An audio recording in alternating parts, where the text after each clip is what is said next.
can see that homicidal maniac in the distance. But AI is lying next to you in your bed.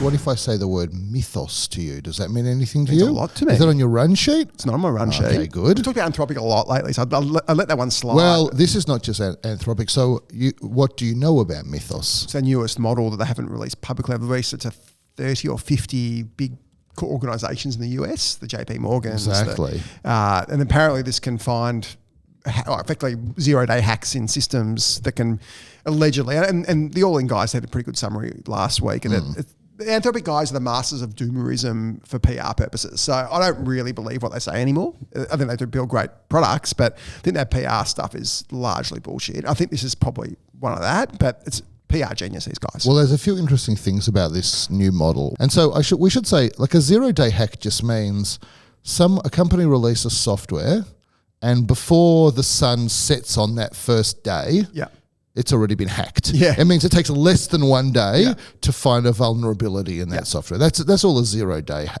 vulnerability means. And so the claim of this, I'm going to speak a bit about security and cybersecurity, because my personal view is the single biggest thematic of the next 5 years is going to be security, much more than anything else that AI is doing. It's actually going to be security.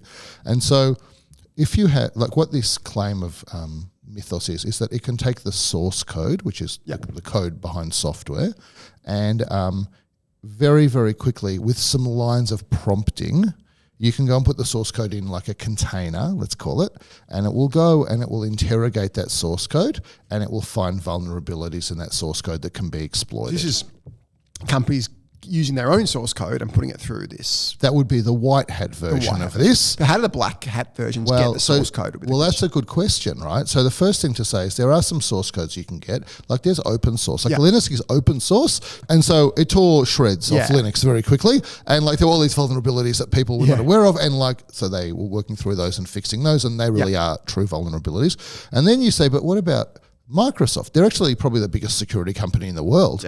And so they're not releasing their source code. They do something where they effectively will go and compile it into binaries that the computer can understand but you can't read, and then they will remove all of the references around it. And so you know, you've got your exe file and your DLL file on your computer, and DLL file is a shared library. And so that if you want to use, different things want to use networking, for example, or the printer, you don't have to write the software for every one of them. They can just use this shared library to know how to use the printer. So the claim of Mythos is this. It seems plausible, but it might not be plausible. But which is, it will go and grab your DLL file, for example, from your installation of Windows, or you just put it in the container.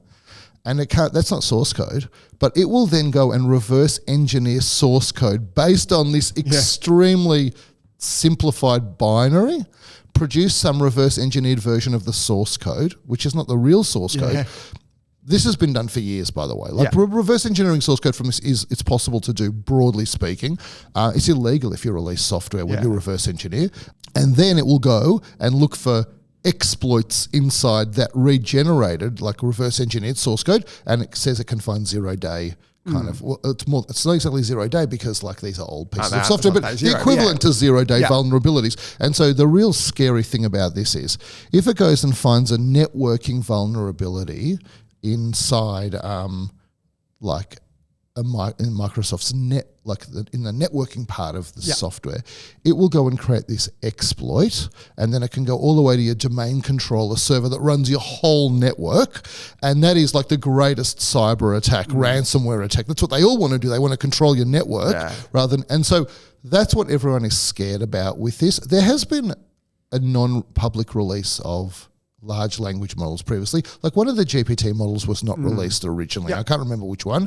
This one, it is true that a lot of big companies like Oracle, Microsoft are working with them to kind of try to fix the vulnerabilities that they've found. But definitely the arms race has well and truly begun with this.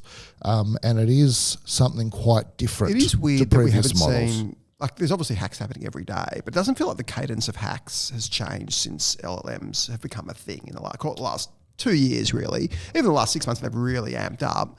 Like we haven't seen any more hackings and probably saw 3, 4, 5. In Australia, we had Optus and Medibank and all that stuff. They've continued, but they haven't they're happening. massively increased. They're happening every day, and the chances of you getting hacked is effectively a roll of the dice. I'm not denying especially that, if you've got good data. Yeah, I don't think that. No, I don't think it's slowed. I don't think it's. Yeah, it may not have increased. LLMs were not until. Let's assume Mythos can do this. Nothing could do it before. Yeah. So let me segue into one other thing I think you'll find very interesting. So there's a guy who died at the age of 94 in Israel. His name was Michael Rabin. You won't have ever heard of him. He's like the grandfather of Israeli computer science, which kind of means world computer science. Yeah. And he invented this thing, and I'm going to tell you why it's interesting, because it kind of relates to this. And this is why I'm going to try and persuade you that we're in the most material change that we're going to be going through is a security change, a cybersecurity change. So he invented many things, or discovered many things, and he invented a way with, I think it was called the Miller-Rubin something, prime something, which was you can do a little test to figure out if a number is prime without trying to work out all the factors of the number. Because I don't know if you know much about prime numbers. They're very amazing.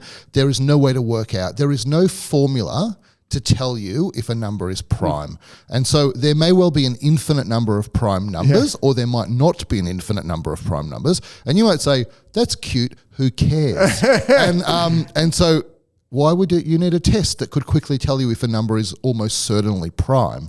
And the reason is because if you get two enormous prime numbers, and you multiply them together to create a product, then, and I give you that product, and I say, try to figure out which two prime numbers I multiplied together, the answer is you can't. In fact, if I make the prime numbers big enough, the answer is if you take the world's entire computing power and use it to try and solve this problem, the universe will end before you can solve it. I don't mean that like as a matter of speaking. It's literal, okay?